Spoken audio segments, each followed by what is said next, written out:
No, I'm glad you asked, because I was the man who used to go swinging through the jungle, you see, wait a minute, holding on to a sack full of peanuts. And, I did look good, honestly, standing up there, dressed in my leopard skin hot pants. I was a picture of primitive magnificence. Oh, it was a tragedy, though. It was a tragedy, because I was swinging through the trees, holding on to my nuts.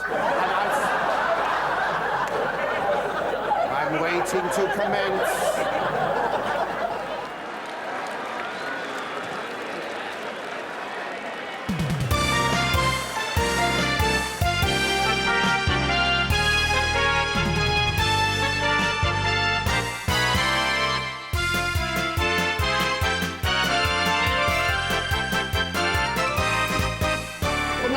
Ladies and gentlemen, before we start this...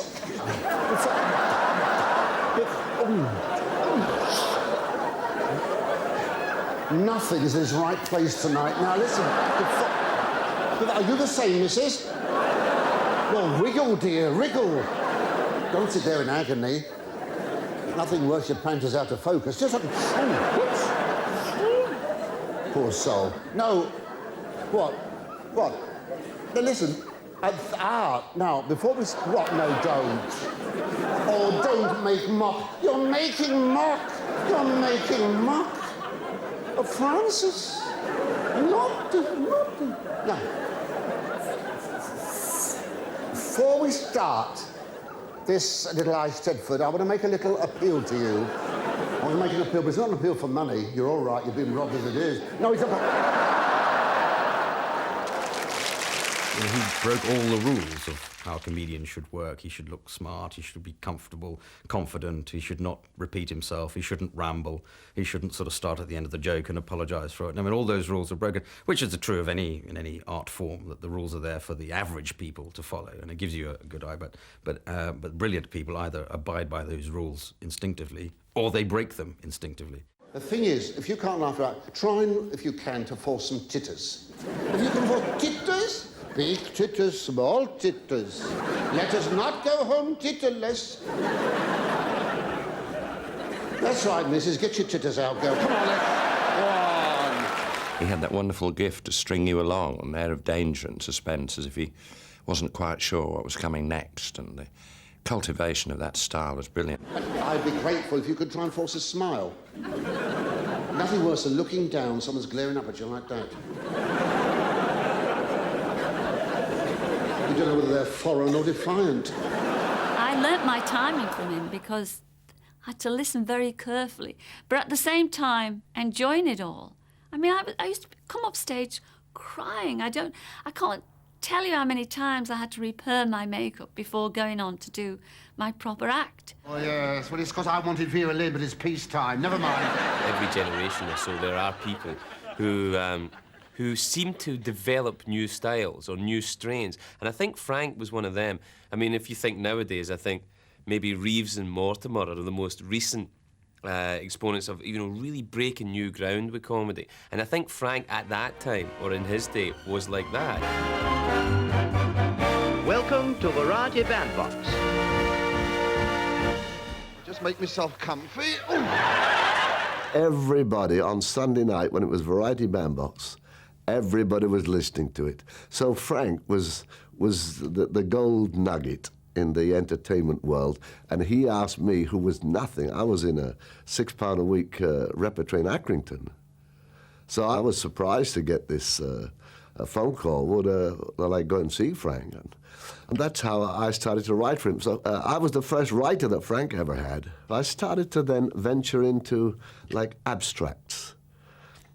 And Frank was the only man in the world who could do that. Nobody else would have looked at it. And I read it, and I remember the first one, which was, he was a messenger boy. So, anyway, I went along to the depot, and I saw the form, and I said, look, I've got these, I'll sign for these goods. He said, they're labelled and ready. Get them out of here quick. So I signed for them, so I went along. They were labelled and ready, all right. 2 elephants. 2 elephants. I was amazed!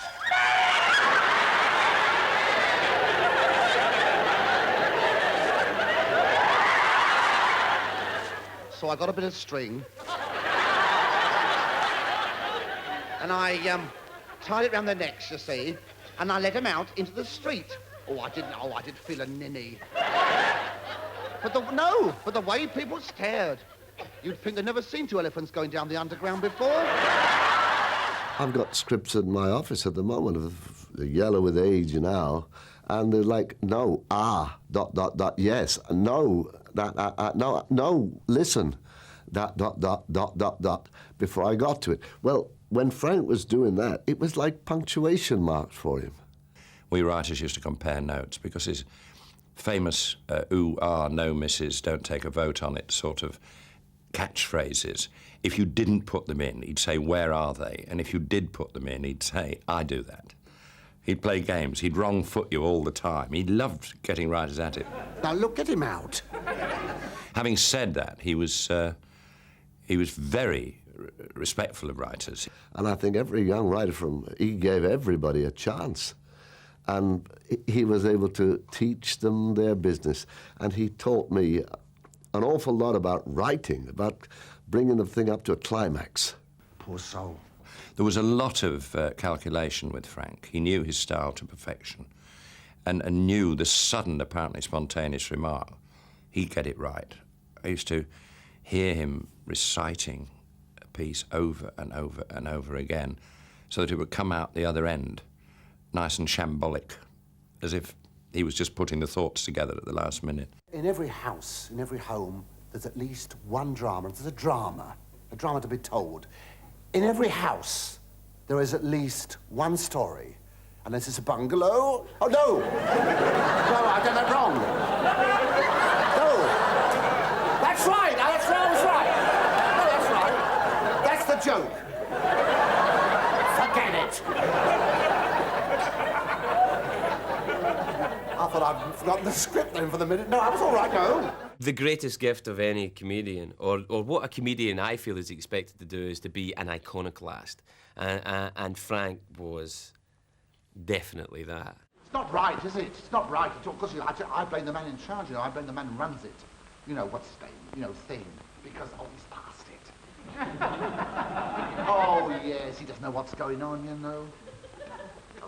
Well, he's gone downhill fast. I don't think he'll stay much longer, myself. I don't think he'll stay, no. I think he'll go back to modelling. Because... Oh, he was a what? You laugh. He was a lovely model in his youth. He was the Gene Shrimpton of his day. Mind you, I'll tell you this. He was lucky to have a trade to turn to, because I wish I had. Because when this laugh folds up, I've had it, you know, because I can't do anything else. I mean, I've not been trained for anything. You know, a lot of people go out of fashion, and it's really quite alarming and sad because they never come back into fashion. I think Frank used to go out of fashion for a while, but was so heavyweight and good that it was like he was lurking in the wings. Well, you see, I'm one of the sort of people that improve with age. Yes, shut up. I'm like an old wine. I'm like an old wine. Shut your face. I'm like an old wine. I'm like an old wine, good body. Fruity. Can be laid down or ready for immediate use. No! Well, Francis had been very, very unfashionable for a time. I think it was largely due to the commercial television people who didn't really like the way that his act tended to expand. The oohs and ahs came on in direct proportion to the reaction of the audience. So quite often at big shows like the Palladium, Sunday night at the London Palladium, you would see Francis beginning to enjoy himself, and suddenly you would realise that the credits were rolling because they had to get on to the advertisements. And so he sort of was out of fashion, and I think he confused the public a bit by doing some of his theatre things. He did a Charlie's Aunt tour, and people weren't quite sure what to make of him. There's just no interest, you see. What do you mean, no interest? Come here. Look, I'll tell you what I think the trouble is. What? I think you're too good-looking.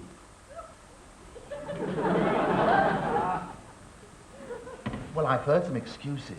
I have never.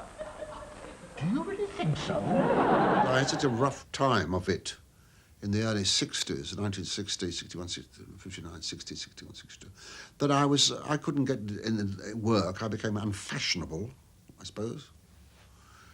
And I lost confidence, and I got very down. And there is an old expression which you've heard, I don't, no doubt, never rains, but it pours. And it is often true in life that one thing leads to another. It's like a vicious circle.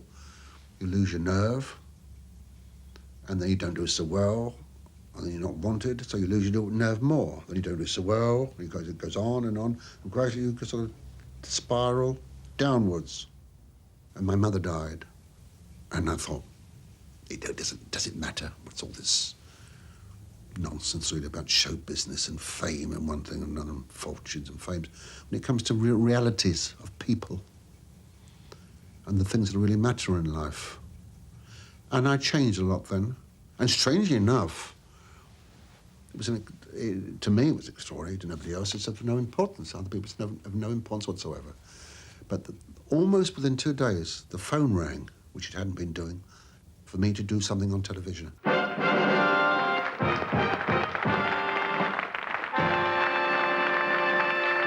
I came along here tonight, and lo and behold, I saw the producer, this Ned Sherrin, and nice man underneath, and he. And the fascinating thing, as we were shooting it live in front of the audience, was to watch him relaxing, because he suddenly realized that we were virtually open-ended, and you could see the oohs and the ahs growing as the audience laughed, and there was nobody around saying, you know, stop or wind up or get off, and you could just see him growing in confidence and enjoyment. It's this gossip, and I don't understand. I do not approve, so I don't. I mean, of course, and everyone blames Mac. Everyone, you know this is true. Everyone blames Macmillan for second half of the government last year. You see, everyone blames Macmillan for second half of the government, but you see, I don't. No, I'm sorry, I don't. I don't blame him. I blame her.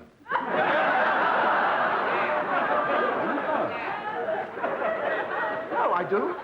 It's Dot. It doesn't sound too much now, but in those days then, the Prime Minister's wife was Dot. She was her indoors to Frank. You know, that was the joy of it, and it was Johnny Spate writing the lines of that particular one. But it was pure distilled Howard, that. Drag them all down to level. I was passing by Chequers, that's, John Major's country place. I thought to myself, I must pop in. He'd be so hurt. If he thought I was in the vicinity, I hadn't popped in, I told him. I said, John, be very, very careful now, John. Be very careful now. Get inflation down below 4%. And I said, get mortgages down below 3%. And I said, get the next Olympic Games moved to Erdington.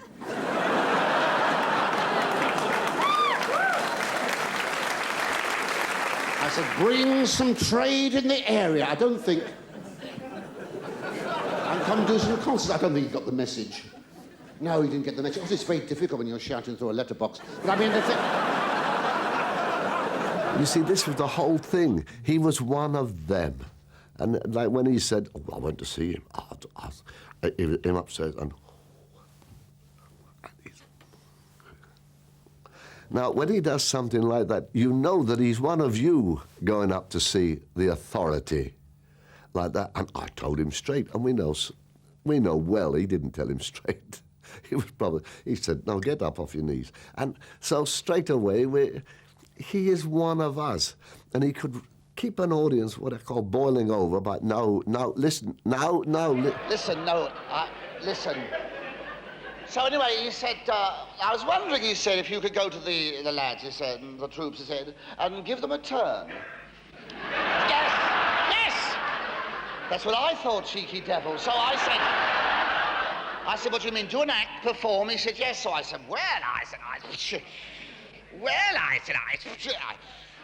I thought if I stuttered long enough, he might mention money. But the lips were sealed. So anyway, I thought, make a nice trip. I'll go out. Listen, the lads will see. So now, you know what they say in England these days? They say, You see, the posh, they don't say Twickenham, they say Twickers, going to Twickers, you see. And Edinburgh, they say, we're going to Edders, you see. And he said, I want you to go to Bourners. I thought he meant Bournemouth, you see.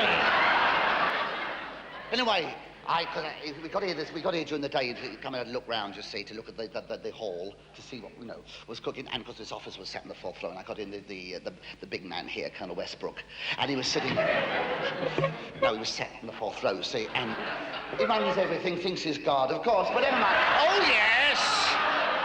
Yes, thinks he's God. Well, I know! Thinks he's God. Well, it's so silly, there's so many of us, but anyway.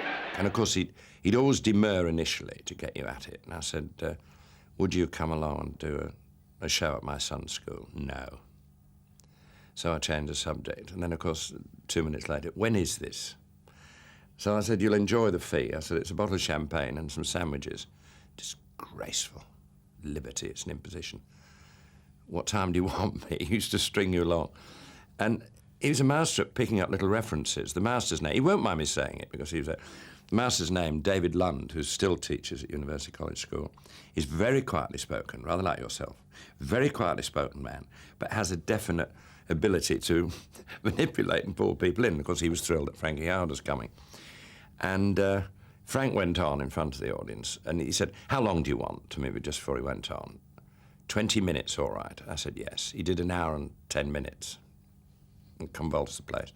But I always remember one of the first lines he did was, this master here rang up, the quiet pushy one, which collapsed the place because they didn't know how he knew that. He was marvellous at picking up these references and getting a picture of, immediately homing in on an authority figure, immediately, and demolishing them. No, I was sitting at home watching the telly. Nothing on, mind you, but you get used to that position, don't you? Sort of. And the phone rang. So I said, yes, hello. Hello? Oh, is that Frankie Howerd? Oh, it's Bernard Delfont here. So I said, is this really Bernard Delfont? He said, yes. I said, I'm so sorry. I said, I thought it was an obscene phone call. And I said, there's nothing on telly, so I thought I may as well enjoy it, so...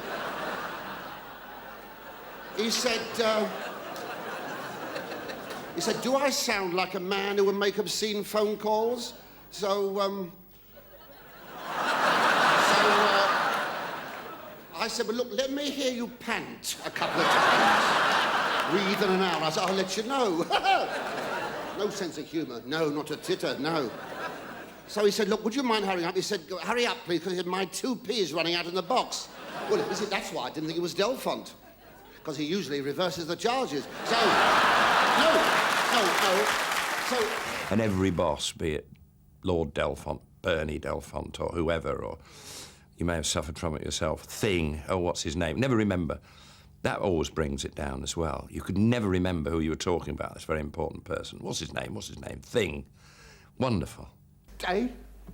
Oh, God. It's the commercials now, isn't it? The news. I'm just getting myself worked up then. We've got the adverts coming on. All right. Give us a chance to think what we're going to do next. I'm doing this commercial for ice cream. Fools. I never touch the stuff. No. Still, they're paying me. Look what you get here. Where? Yes. Here. Strawberry and vanilla ice cream rippled with a strawberry sauce or with a cherry on top. Extravagant devils. Now for a taste. Very good. There are things in this comedy of Pyramus and Thisbe that will never please. First, Pyramus must draw a sword to kill himself, which the ladies cannot abide. How answer you that? By our liking of parlous fear. I believe we must leave the killing out when all is done. Not a whit. I have a device to make all well. Write me a prologue, and let the prologue seem to say, we will do no harm with our sword. His bottom in Midsummer Night's Dream was a revelation. Almost all his written comedy depended on him apparently being contemptuous of people around him on the stage and of the material that he'd been given, and triumphing vaingloriously over all these obstacles which had been put in his way. Well, that's virtually what Bottom's predicament is. And the scene where Titania is seducing him reminded me very much of what happened in Up the Chastity Belt when Eartha Kitt seduces him. But that's impossible. Darling, you know what they say. Don't knock it until you've tried it. Now, first you put your 2 knees close up tight. You swing them to the left, then you swing them to the right. Repeat 4 times and... Well, my lord, shall we try it? But first, let's turn the lights down. As you wish.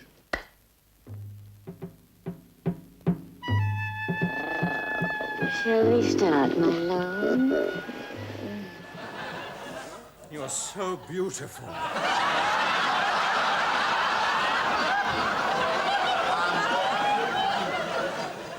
Yes. Oh dear. Look, he's been on the dinky donks. I don't think I've ever seen anyone so lovely. You must understand. No, you must understand. I'll try. I am deeply involved in the resistance movement. Resistance? You could have fooled me, honestly. That's why. All mind? That's why I'm forced to interrogate you. Oh, it's... But I'm sure you prefer for it to be carried out on a nice, intimate basis. Well... Wouldn't you rather have it out with me? This is it. This is the bit you've been waiting for. Get the kids... Yes! Get the kids to bed now. Get the kids... Here, go on. Carry on, yes. Where were we? You're the... Yes. Do what you feel. Feel free. Oh, no, I can feel desire. Oh, yes. I can feel desire welling up in me. Oh, it's a primitive urge. Oh, you must let yourself go. Forget your inhibitions. Oh, I couldn't. I'm too embarrassed. Oh, no, chérie. No, you must get a grip on yourself. Well, that'll make it worse. Please don't. Do it. It will be our little secret. A secret? You'll keep it a secret, then? I promise. If I do it, all that I will. Oh, yes. I'll do it. I've always wanted to act out my fantasies.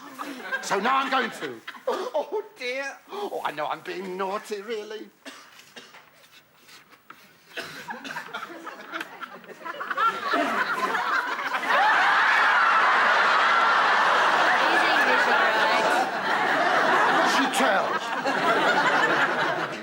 There we are now. Now, tell me, what can I get you anything? A bowl of cornflakes, perhaps? Mug of cocoa? No, I won't take anything at the moment, thank you. Oh, yes. Well, the night is young, isn't it?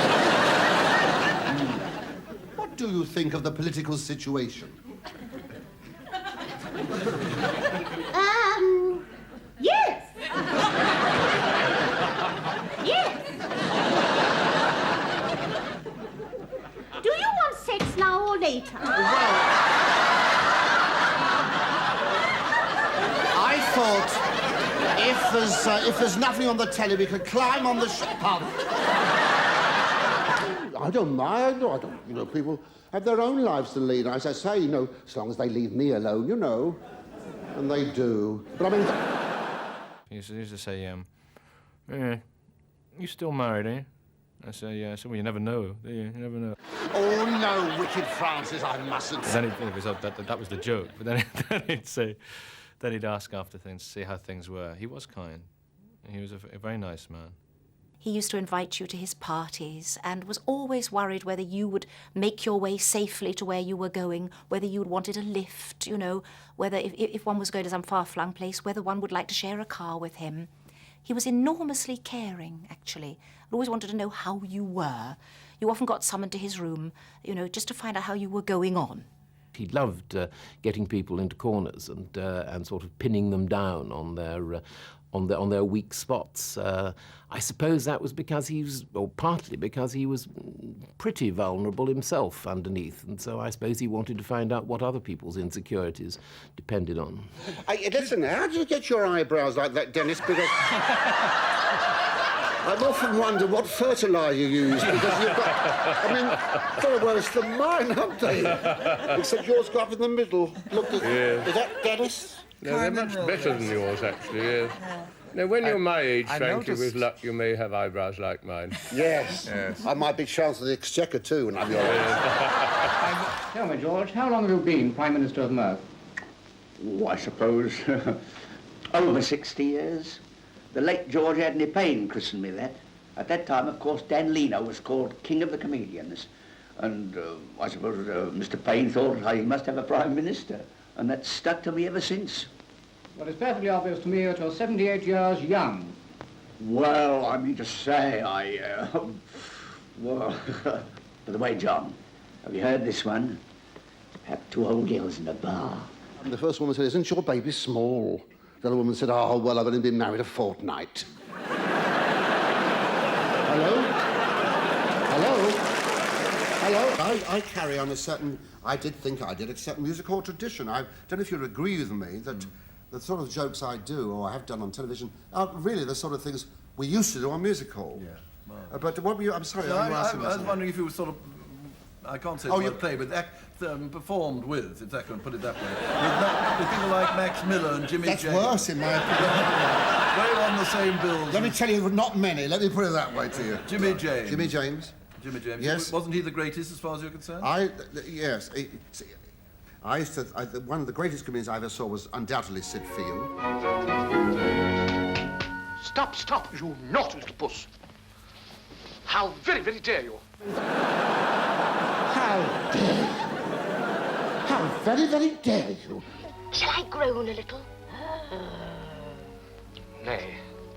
Or can I sigh? Nay. Nay. Oh, nay, nay, thrice nay, and yea again, nay. And again I say nay. How have you been after all this long, long time? Terribly busy, Whittaker. Have you? You've no idea. Absolutely run off my feet. No. What with the business and the house. I do not know how I carry on. I don't honestly. That's dreadful. It's a big house to keep clean, you know. Yes, it is. And I can't get up the stairs like I used to. But I don't know, I feel drained. I feel shocking. I know why. I've had a shocking day. Oh, God, I've had a terrible day. Shut up. No, I'm glad you asked.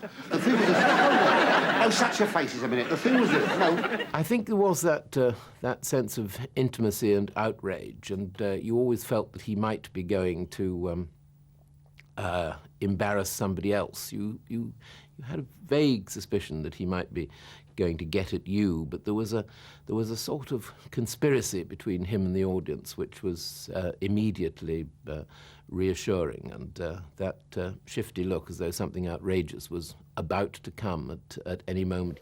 Well, Ducky, what do you think of our camp? Oh, I think that's the word for it. Lovely. Oh, lack a lot. Aren't they magnificent in their Lincoln green? They certainly are. It is lovely colour, isn't it? Designed them myself, you know. Did you? Oh, yes. Mind you, I prefer our winter outfits, Beth. Yes. Black leather. Oh. Cut very tight across the hips. Open thonging up the chest. Very boyish. Frankie, of course, never intended or imagined, I think, that his audience ever thought of him as a homosexual comic. He could be naughty and outrageous. There's always been, throughout vaudeville, there's been a line of camp comedians, some who are simply mocking it and some who simply couldn't help being like that. He was a very big male figure, and yet often his conversation or what he was saying is like I'm probably sexist to say this these days, but like sort of an old woman talking over a fence and sort of gossiping and being a bit bitchy, but never overstated. That side of it was never overstated. I think I'm right in saying that when he did pantomime, he never played the dame. He always played the sort of Buttons character, but still with that edge of sort of gossipiness. And if he played the dame, I suspect he thought that would take it too far into that sort of, almost that sort of the camp side of things, which a lot of comedians do. There was always that element with Frankie, but it was sort of very understated. I don't think that the general public would have embraced him quite so enthusiastically in the unenlightened years if they'd thought that he was gay. Here, mate, watch it. I'm sorry. Would you like to meet the rest of the lads? Oh, you mean the boys in the band? That's Friar Tuck. He ministers to our spiritual needs. I must say, he looks a bit drab compared to you. Oh, that's because he's religious, you see. Mind you, you should see what he wears underneath. He wouldn't dare. Oh. Where shall I put it? You dare. Go on. I know. I'll tuck it under my girdle. Excuse me. I shan't keep you long. No, I don't have to wear a girdle. The only thing is, you see, it keeps these knickers up.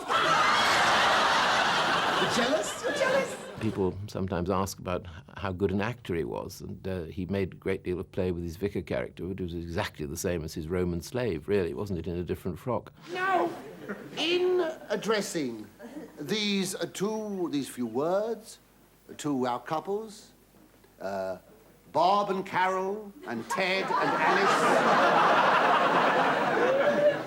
I'm reminded of the words of the good book. Go ye forth into the world and multiply.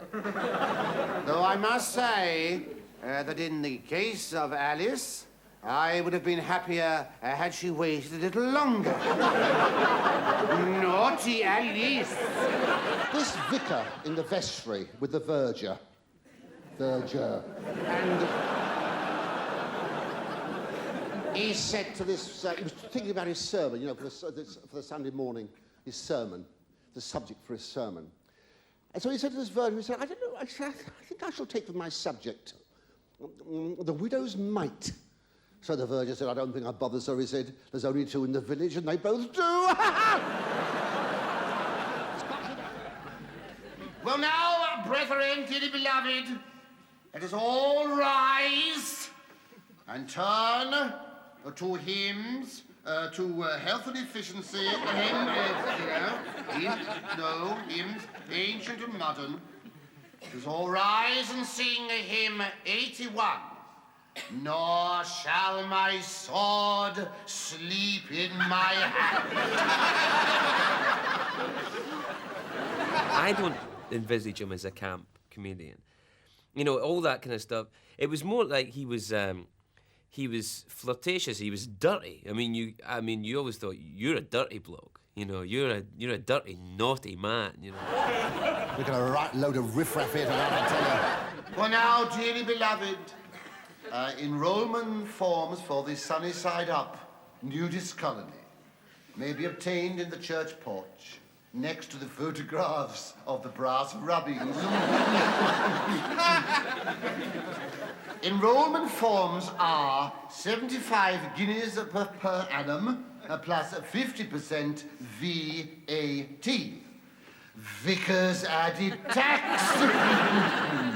Well, now, brethren, peace go with you. No photographs, please. And my blessings upon you all. Amen.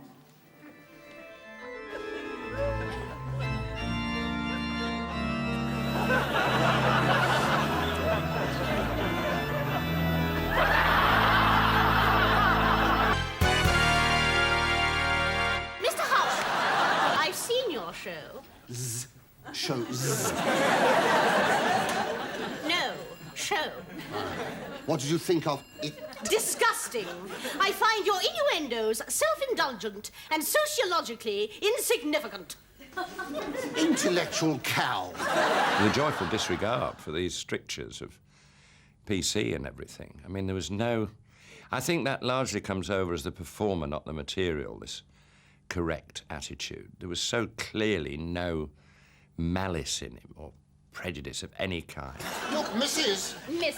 It's understandable, isn't it? Yes. Look, whoever you are, sir or madam, I don't intend to stay here to be insulted. The exit is there on your left. Indeed it is. And I shall take it as rapidly as possible. Thank you and good morning. Yes. Oh, look!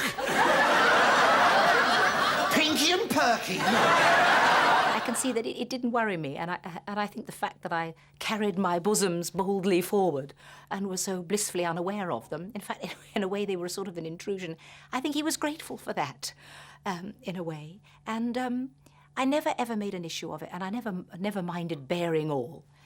And I was a good foil for him. And again, I was proud to be a woman, I think.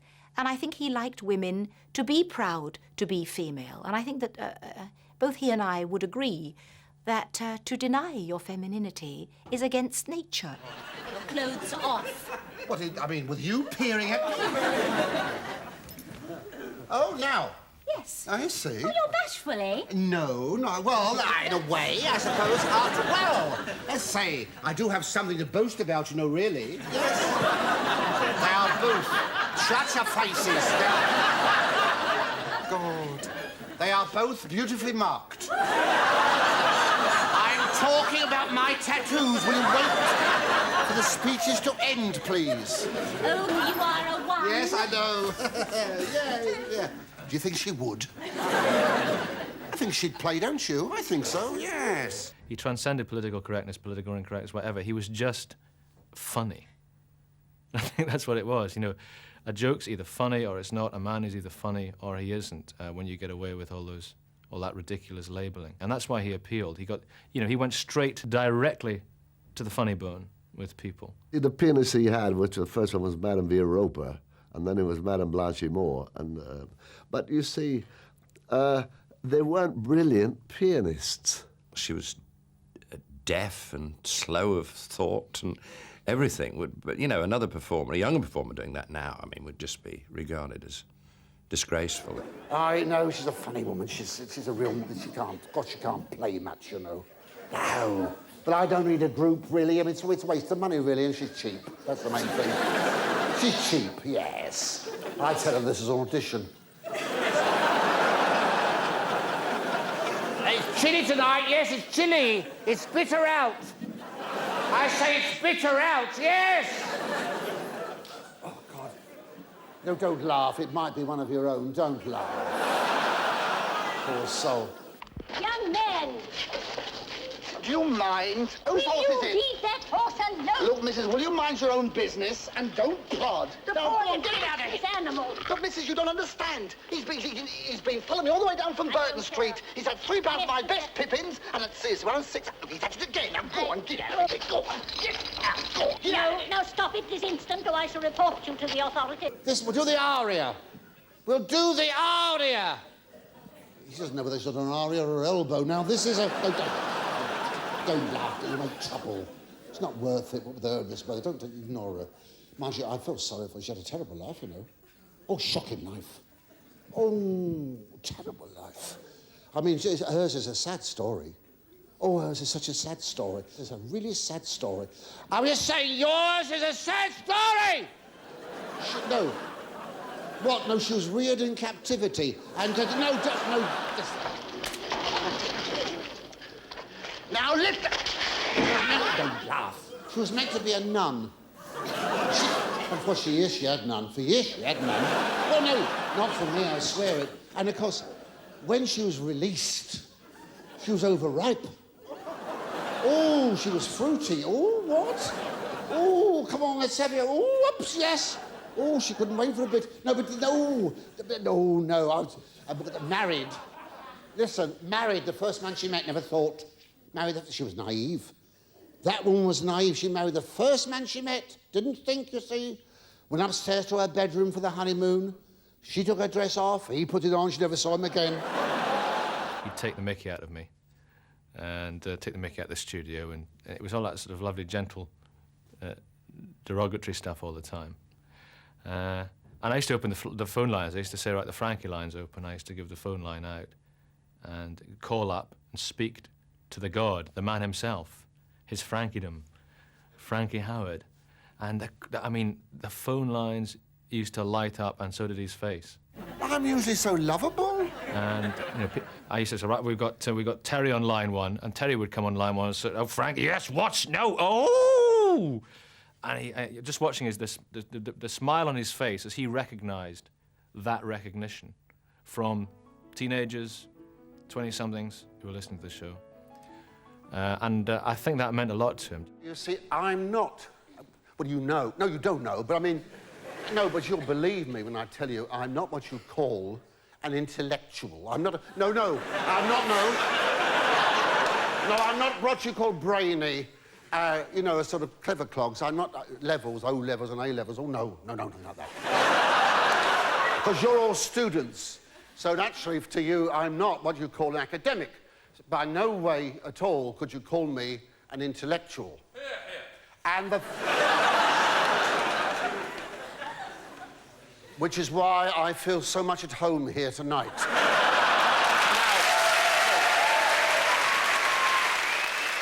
His style was one that can appeal to the 1990s, 1980s sort of cynical times, because he is a sort of cynical performance. So it perhaps was unusual in the 1950s.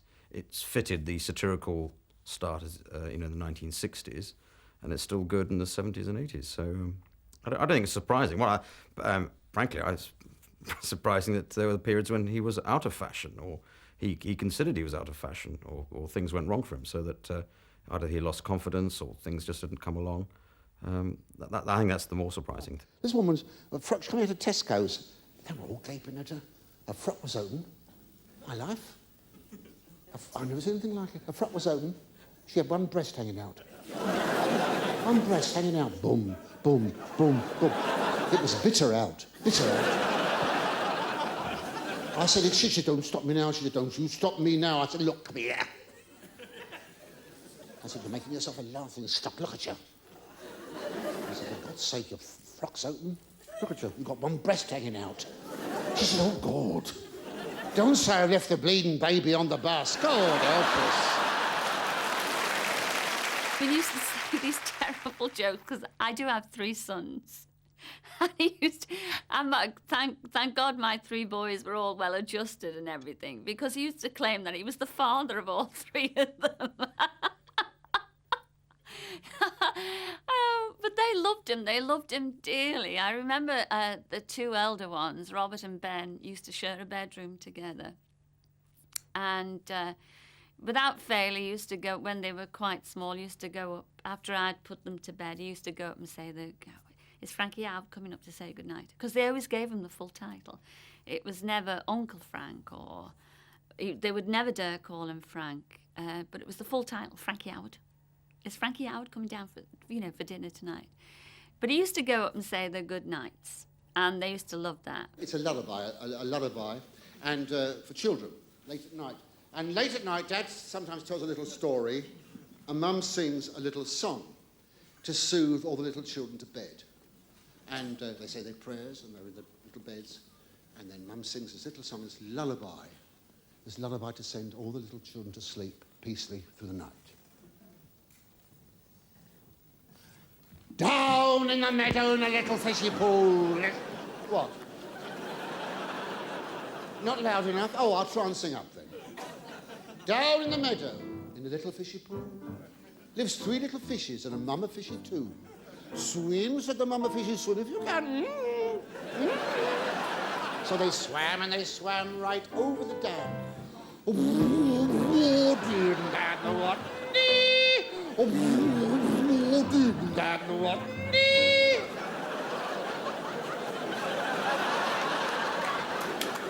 This will get to number 1 of the charts, you know.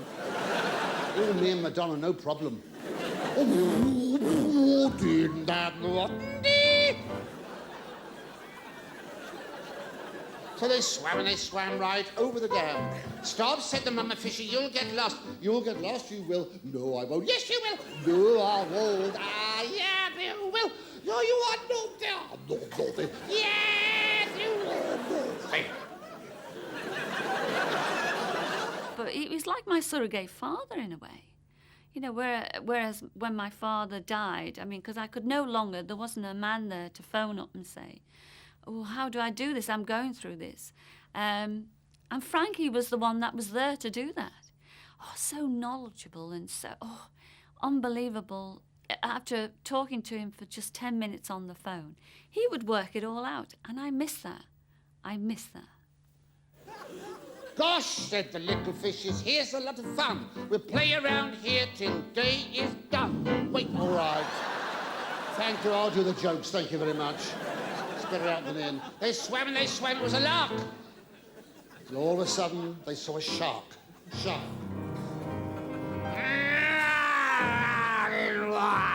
Wait. Oh, no, wait. God, I'm hurting myself. I'm hurting myself. I'll tell you something, I wish I could win the pools. I packed this bloody lark up, I'm telling you. Well, I mean, a grown man, it's ridiculous, isn't it? I think he would have adored to have married and had children, been a family man. But biggest regret, I think, you know, an Oscar. Or a knighthood. Oh, a knighthood, absolutely. And a year before he died, you know, he did talk about this, of saying, because I think rather flippant, quite flippant one night, because, I think that's why he envied Bobby and I, basically, because we were flippant about the whole idea of life and about sort of recognition and things like that. Frankie was an OBE, but it's no big deal to Bobby and I. I mean, we know who we are and we know what we've done or what we are doing with our life. But Frankie would have adored to have been a Sir. And I think he should have been one, quite frankly. If only just to make him happy. I must try and carry on somehow. So back to the pool in the meadow they swam. They swam and they swam back over the dam. Now, I know, brethren, I know what you're saying. You're saying to yourselves, I wish he'd let us join in his little song. And so you shall. Now, all you have to do, a little refined raspberry. I'm sweet. Any questions? Join in and sing this with gusto. There's gusto. See, humour is a thing, comedy is a thing that everybody thinks they can do. They look at somebody who can balance like 12 teacups on the end of his nose on a silver cane. They think, oh, that's marvellous. But they wouldn't dream to go in for that kind of thing. But they all think they can walk onto a stage and have an audience rocking. They can't. I've never met any actor yet or anybody in the theatre who would recommend it. Ever. I've never met anybody. I was certainly, everyone tried to put me off. If I ever met anybody, they'd say, oh, no, don't do it. It's too hazardous. It's too insecure. And most people will tell young people, oh, think again. It's a tough life. And it's very insecure. I was determined to do it, so I did it. And you know, other people, if they want to do it, they're going to do it. And it's their life. I mean, most footballers want to go on footballing till they, they can't, till they drop, really. Tennis players, the same, people. Anybody that likes doing what they do. People need to do what they do. It's part of us. We need our needs. So nothing wrong with it. It's essential. Things to do as long as you can, I think. When you think that he was the first man out of the forces at the end of the war really to hit the big time, and when you think that when he died, he was still up there. Now, to maintain that momentum all those years, you've got to be good. And bless him, we won't see his like again. Well, there's only me bothering. Look, I know you think this is childish, but you must try and force yourselves. Let's have all the ladies on their own, all the grown-up mums on their own, all the ladies, right? Oh, war, did that and what and... Oh. Not a squeak left in them. Let's have all the grown-up dads and all the men, the grown-up dads. Oh, did that and what and... There's some funny sounding dads, I must say. So, all together the lot now, here we are, last roundup. Oh, did that and what and... I knew it, you'll be as mad as I am before you finished. So they swam and they swam away.